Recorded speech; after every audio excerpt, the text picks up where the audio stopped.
पति पत्नी को एक साथ भोजन नहीं करना चाहिए, नहीं तो आपके साथ एक घटना होने वाला है। तो दोस्तों पूरा जानने के लिए वीडियो को पूरा देखिए। दोस्तों आजकल परिवारों में अक्सर देखा गया है कि पति पत्नी के साथ बैठकर एक ही थाली में भोजन करते हैं, लेकिन शास्त्रों के अनुसार गलत है।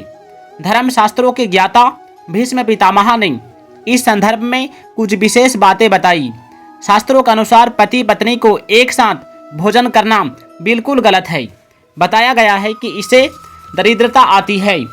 भीष्म पितामह ने वर्णन किया है कि अगर कोई थाली पार कर देता है तो वह भोजन भी दूषित माना जाता है। इस तरह के भोजन जानवरों को खिला दिया जाता है। भगवान श्री कृष्ण कहते हैं, स्वार्थ, अहंकार और सत्य असत्य का विचार किए बिना की गई कमाई से जुबान को स्वादिष्ट लगने वाला भोजन राजस होता है।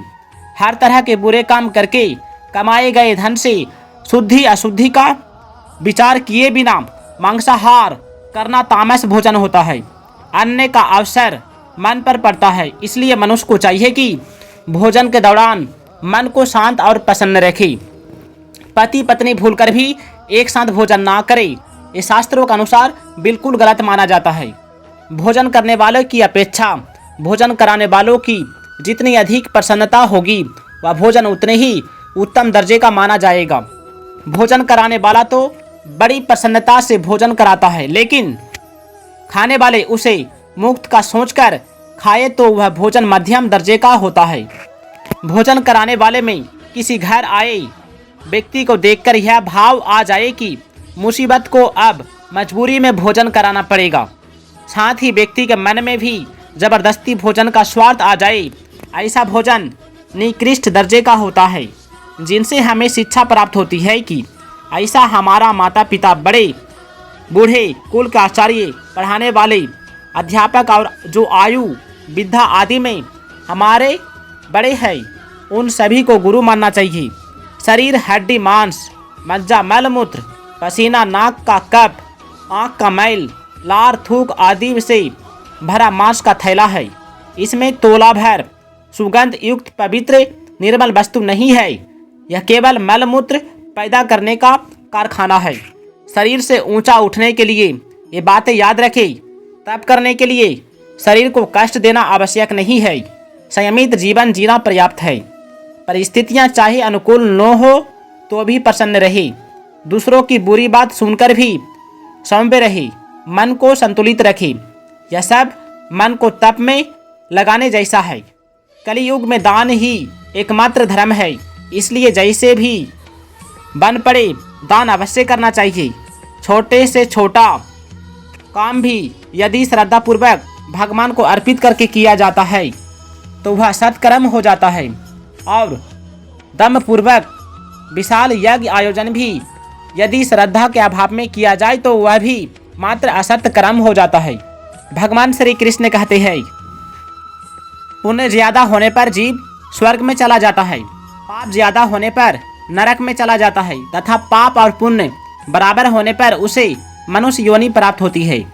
कर्म की प्रधानता नहीं है बल्कि भाव की प्रधानता है। कार्य करने वाला का भाव शुद्ध होगा तो वह कल्याणकारी होगा, सबकी भलाई हो जाएगा, चाहे कार्य करने वाला किसी भी कर्म या जाति का हो। कोई भी मनुष्य किसी भी दशा में क्षण भर के लिए भी कर्म किए बिना नहीं रह सकता, लेकिन जो बाहर से कर्मों का त्याग करके भीतर से विषयों का सोच विचार करता है वह झूठा होता है। जो मन इंद्रियों को वश में करके कर्तव्य कर्म करे वही श्रेष्ठ है। भगवान केवल भक्ति से प्रसन्न होते हैं, आचरण विद्या रूप रंग जाति वर्ण आदि गुणों से नहीं। संसार में आकर कामनाओं की पूर्ति कर लेना कोई महत्व की साहस की बात नहीं है। कामनाओं की पूर्ति जो जीव जंतु लता वृक्ष कीट पतंगे सभी कर लेते हैं।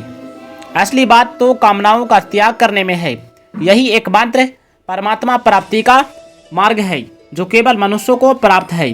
भगवान श्री कृष्ण कहते हैं, मनुष्यों में संपूर्ण प्राणियों के प्रति करुणा का भाव पूर्ण रूप से भले ही न हो, पर उसमें किसी प्राणी के प्रति निर्दयता का भाव बिल्कुल नहीं रहना चाहिए।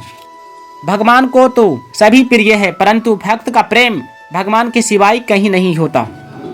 किसी वस्तु की इच्छा को लेकर भगवान की भक्ति करने वाला व्यक्ति असल में उस इच्छित वस्तु का ही भक्त होता है, क्योंकि वह वस्तु के लिए ही भगवान को भक्ति करता है, न कि भगवान के लिए। सांसारिक चतुराई वास्तव में चतुराई नहीं है, क्योंकि उससे अंतःकरण में जड़ पदार्थों का आदर बढ़ता है, जो मनुष्य के पतन का कारण होता है। भगवान श्री कृष्ण कहते हैं, मनुष्य को सुख और भोगों के लोभ लालच से स्वयं को बचाकर अपने मनुष्य जीवन को सार्थक बनाने के लिए सदैव प्रयत्नशील रहना चाहिए, तभी उसका कल्याण हो सकता है। भगवान श्री कृष्ण कहते हैं, सबसे बड़ी बात, मूर्ख मनुष्य वे होते हैं जो भगवान को देवता जैसा ही नहीं वरना सामान्य मनुष्य जैसा मानते हैं। वे स्वयं को ही श्रेष्ठ मानते हैं।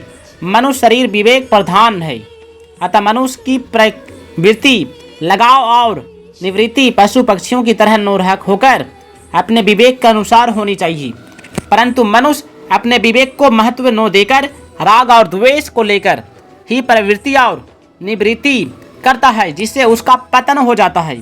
कोई युवा यह न सोचे कि उसकी अभी नो वृद्धावस्था है और नो मृत्यु है, अतः वह रोग मृत्यु से अभी मुक्त है।